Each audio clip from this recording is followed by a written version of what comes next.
2020 potential top draft pick LaMelo Ball showing off this ridiculous dunk on his Instagram. Between the legs, behind the back, bounce pass, off the glass, Scottie.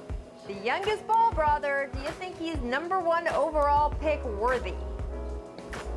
And Rachel, he's actually looking real good. We had a chance to have him on the show a year ago, so his dad is not overselling him. I'm sold on him. Ah, nice. A big thing's going to be with this draft, it's not going to necessarily be the player, it's going to be the fit.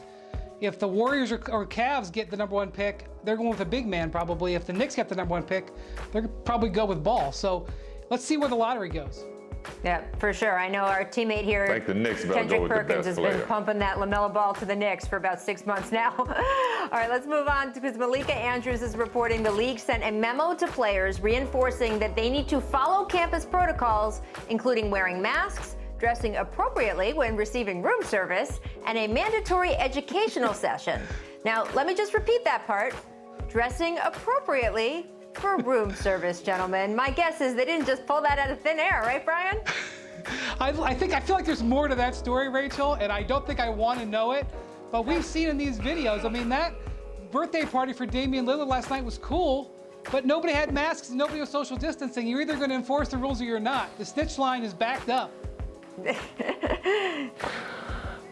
Well, the NBA, they're going to do whatever they can. They're going to keep throwing these rules and these memos out at the players just to kind of make sure that they keep them in line. And, you know, it's just to keep everybody safe. It's certainly easy to get a little bit of a false sense of security here. Just everyone's getting tested every day. And look, all Americans, right, want to just return to normal. It's all we have been desperate for 4 months, and you get a little chance to have that. I'm sure guys are just kind of moving that line inch by inch as we go. But please be fully clothed when you answer the door. That's all the very hardworking people who work here in Disney ask for. All right, Jonathan Kuminga became the 5th ESPN Top 100 prospect this cycle to choose the G League over the NCAA. ESPN.com has him as the 4th best prospect in the 2021 NBA draft. Scottie, this is fascinating the way this is tipping. This G League program now has an entire starting lineup of top prospects. Do you think this is just becoming the best option as opposed to the one-and-done college system for kids who are elite? I really do think that this is going to be the new norm. I mean, we've all said that college should be paying these players, but I think players are going to see this as an opportunity for them to jump right into professional basketball, learn, and be all in. Because when kids go to college, they get a little distracted, whether it's with their friends or just dealing with the books. So I think this is going to be the path for the players who are blazing a trail to get into the NBA. This will be their route. So interesting. All right, I want to move on to the W because reigning WNBA MVP Elena Delle Donne was denied medical clearance for her chronic Lyme disease by a panel of physicians selected by the league and the union. Now, the Mystics have stepped in and said on Wednesday they will continue to pay her salary as she works out on her own away from the bubble. They are willing to do this for the remainder of the season if needed.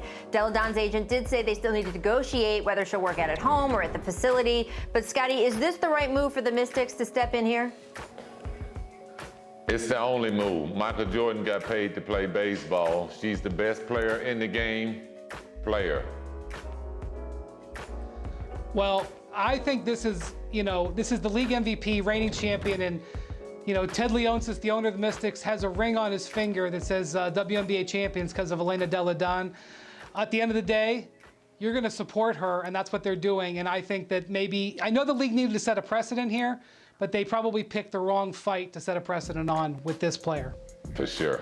That's what just sort of boggles my mind about this. I get it. I get the precedent issue. We've been talking on the NBA side about Victor Oladipo and the unwillingness to set a precedent with him, where he said he was healthy publicly a couple weeks ago. Now he's saying he may try to play, but then he was saying he was going to sit out. I understand that the NBA is in a tough position here. They've told players, you can opt in or opt out. We're not going to punish you, but we don't want to pay you or set a precedent for not paying you. But this was, as you said, the wrong fight to pick with the wrong person. She came out yesterday and those photos of her holding those 64 pills she has to take every day. She clearly has a medical condition. There is just not that much about this virus that we know. It's only 6 or 7 months old. If her doctor says she doesn't have to come, she should not have to come. Thanks for watching ESPN on YouTube. For live streaming sports and premium content, subscribe to ESPN+.